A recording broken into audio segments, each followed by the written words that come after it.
K S Lakshmanarao peoples ఛానల్కి స్వాగతం. In service ఉపాధ్యాయులు టెట్ తప్పకుండా క్వాలిఫై కావాల్సినటువంటి ఒక పరిస్థితి సుప్రీంకోర్టు తీర్పు వల్ల ఏర్పడింది. మనందరికీ తెలిసినటువంటి విషయం. ఇప్పటికే ఉపాధ్యాయులు సాధారణ టెట్ దానికి అప్లై చేశారు, ప్రిపేర్ అవుతూ ఉన్నారు.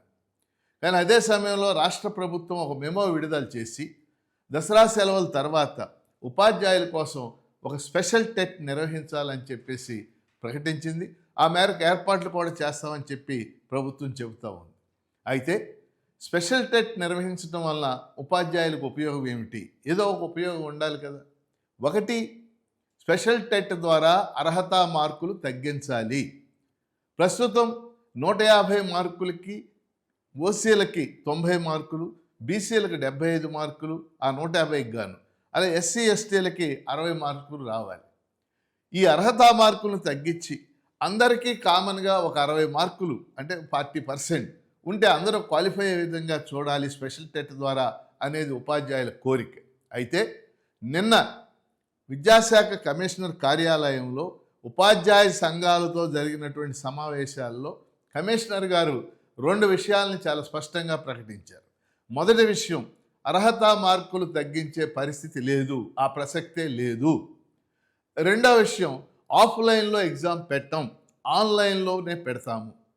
మరి స్పెషల్ టెట్ అనే పేరు దేనికోసం?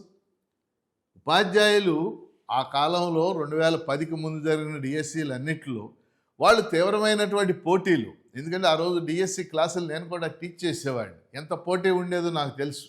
అనేక ఉపాధ్యాయులు ఇతర జిల్లాలకు కూడా నాన్ లోకల్కి వెళ్ళి రాయమని మేము ప్రోత్సహిస్తూ ఉండేవాళ్ళం. అంత పోటీలో వాళ్ళు ఎంపికయ్యారు.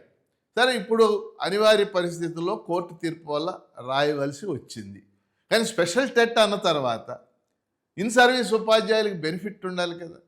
కానీ అర్హతా మార్కులు తగ్గించడానికి నిన్న కమిషనర్ గారు అంగీకరించలేదు. దీని అర్థం ఏమిటంటే స్పెషల్ టెట్లో కూడా 150కి 90, 75, 60 రావాల్సిందే. రెండవది, ఆఫ్లైన్లో పెట్టడానికి అంగీకరించలేదు. దీని అర్థం ఆన్లైన్లోనే రాయాల్సి ఉంటుంది. ఆన్లైన్లో జరిగేటటువంటి ప్రక్రియ ఏంటంటే దాదాపు అది 10-15 రోజులు జరుగుద్ది. పూటకో పేపర్ వస్తూ ఉంటుంది. అంటే ఈరోజు ఉదయం పేపర్ 1A జరిగింది, ఒక పేపర్ వస్తుంది. రేపు ఉదయం 1A జరుగుద్ది, ఇంకో పేపర్ వస్తుంది. రేపు ఉదయం ఇంకో 1A జరుగుతుంది. ఆ పేపర్ ఎలా ఉంటుంది అనేది కూడా ఎవరికి తెలియదు. అదే ఆఫ్లైన్లో అయితే ఒకే రోజు ఒకే పూట మొత్తం అన్ని జిల్లాల్లో పరీక్ష అయిపోద్ది. కనుక ఆఫ్లైన్లో నిర్వహిస్తే బాగుంటుంది అనేది నా వ్యక్తిగతమైనటువంటి అభిప్రాయం. దానికి కూడా కమిషనర్ గారు అంగీకరించలేదు. ఇక మూడో విషయం ఏంటంటే, ఇప్పుడు లేటెస్ట్గా వచ్చినటువంటి ఒక వార్త.